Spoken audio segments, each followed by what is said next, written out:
الحمدللہ رب العالمین والصلاة والسلام علی اشرف الانبیاء والمرسلین اعوذ باللہ من الشیطان الرجیم بسم اللہ الرحمن الرحیم السلام علیکم ورحمۃ اللہ۔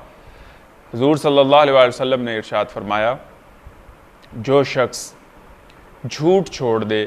میں جنت کے اطراف میں اسے ایک محل کی ضمانت دیتا ہوں۔ جو شخص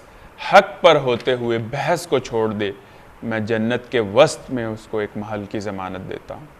اور جو شخص اپنے اخلاق کو درست کر لے میں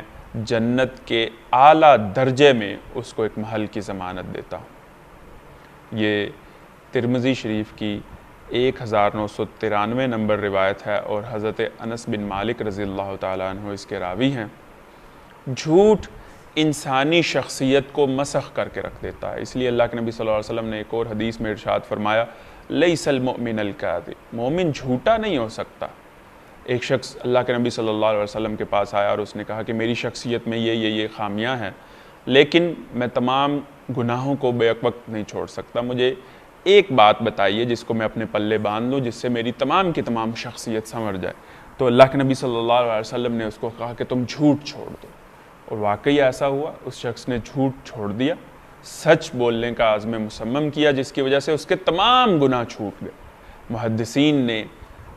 اس حدیث سے یہ نتیجہ اخذ کیا ہے کہ اگر کوئی شخص اپنی شخصیت کا تزکیہ کرنا چاہتا ہے، اپنی ذات کو سنوارنا چاہتا ہے، صالح شخص بننا چاہتا ہے، تو اس کو چاہیے کہ سب سے پہلے اپنی ذات میں سے غلط بیانی اور جھوٹ کو ختم کر دے۔ ایک اور روایت میں اللہ کے نبی صلی اللہ علیہ وسلم نے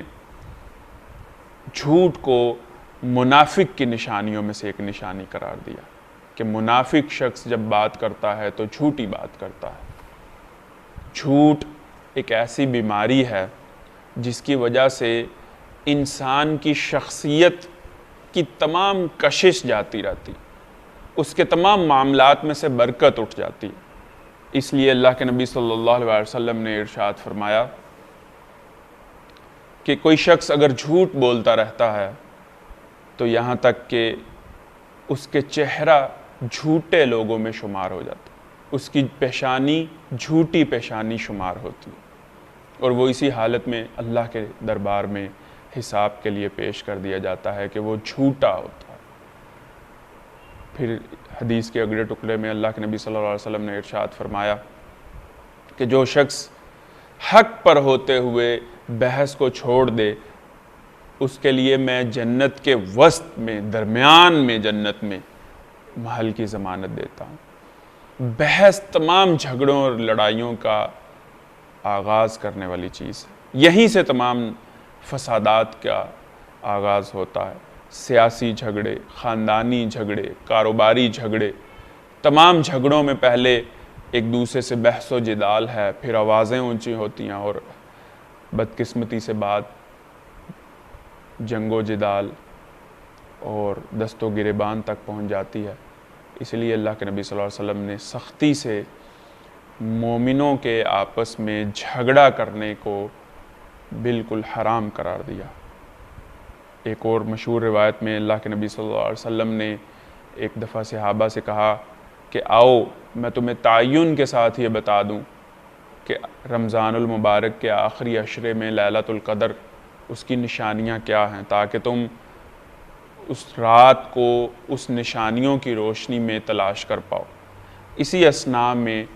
دو لوگوں کا آپس میں جھگڑا ہو گیا، کسی معاملے پر بحث ہوئی، وہ الجھ پڑے اور آپس میں ایک دوسرے کے دست و گریباں ہونے لگے۔ اللہ کے نبی صلی اللہ علیہ وسلم تک بلند آوازیں پہنچی، اللہ کے نبی صلی اللہ علیہ وسلم بھی موقع پر تشریف لے آئے اور معاملے کو رفع دفع کروایا۔ لیکن جیسے ہی معاملے کو رفع دفع کروایا تو اللہ کے نبی صلی اللہ علیہ وسلم نے فرمایا کہ وہ بات جو میں تمہیں بتانے لگا تھا لیلۃ القدر کے بارے میں، وہ مجھے بھول گئی ہے۔ محدثین نے اس واقعہ سے یہ نتیجہ اخذ کیا ہے کہ جھگڑے کی نحوست کی وجہ سے لیلۃ القدر کی نشانیاں امت ان نشانیوں سے محروم کر دی گئی، جو حضور اقدس علیہ الصلوۃ والسلام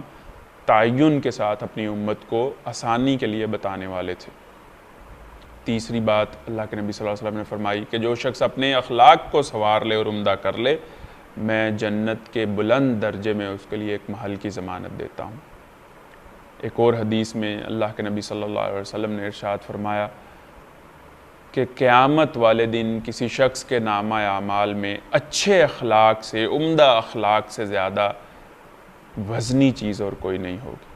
یعنی نامہ اعمال میں سب سے زیادہ وزنی چیز وہ اچھا اخلاق، اچھا اور مثبت رویہ، لوگوں کی خیر خواہی،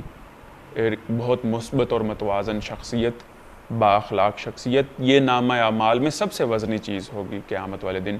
اللہ سے دعا ہے کہ اللہ تبارک و تعالی ہم سب کو اپنا اخلاق سنوارنے کی توفیق عطا فرمائے۔ السلام علیکم۔